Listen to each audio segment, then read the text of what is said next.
Luluto tayo spicy chicken adobo. Painit tayo ng mantika. Sunod lagay natin yung bawang. Sunod dyan ay luya. Pampatanggal lang lansa ng manok. Yan. Sunod natin, sibuyas. Maraming sibuyas. Mahilig ako sa sibuyas eh. Ang damihan natin.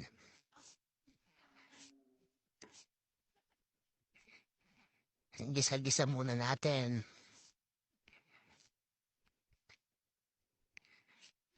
Then, next, lagay natin yung main ingredients natin, yung manok.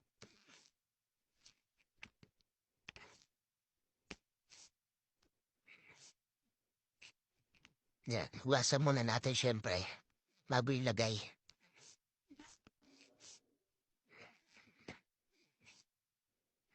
Yan, sangkot siya lang muna natin. Samahan natin ng patis para magkalasa agad.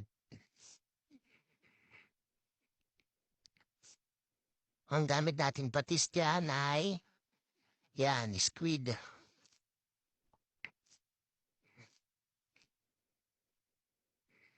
Tapos, yan, sangkot siya lang natin para kumapit yung lasa.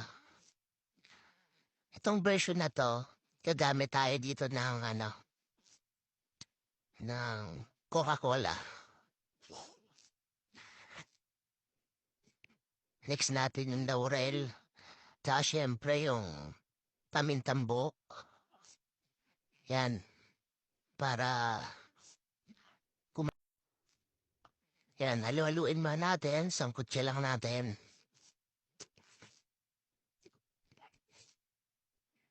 Next natin dyan, lagay natin yung Coca-Cola. Baka naman. Yan. Pansin niya yung pagluluto ko. Tantiameter.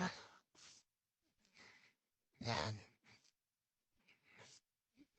Mga lutong bahay. Ganyan lang.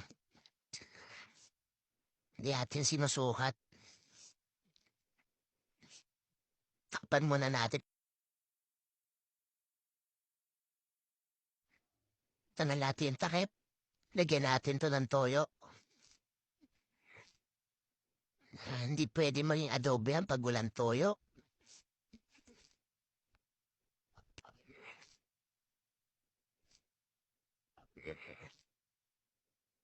Siyempre, sili. 2 siling habayan. Masarap ang adobo pag manghang. Maparami na ng kanin yan.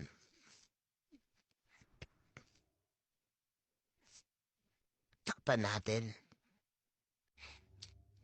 Haluin muna natin.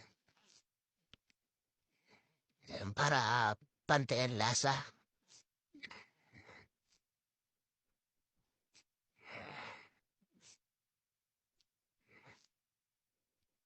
Sunod natin dyan. Siyempre ang suha. Yan. Kung naglagay nga pala kayo ng suha, huwag din na munang haluin. Sabi ng matatanda yan. Para di mahilaw ang suha. Huwag niya na rin munang takpan. Next, yan, luto na yung suha. Sunod natin yung extender natin, syempre. Lagyan natin yan ng patatas. Yan. Para di tayo mabitin sa food trip, syempre. Palambutin lang natin yan. Tapos okay na yan. Goods na yan, no? Comment ka naman. Total magaling ka naman eh, di ba?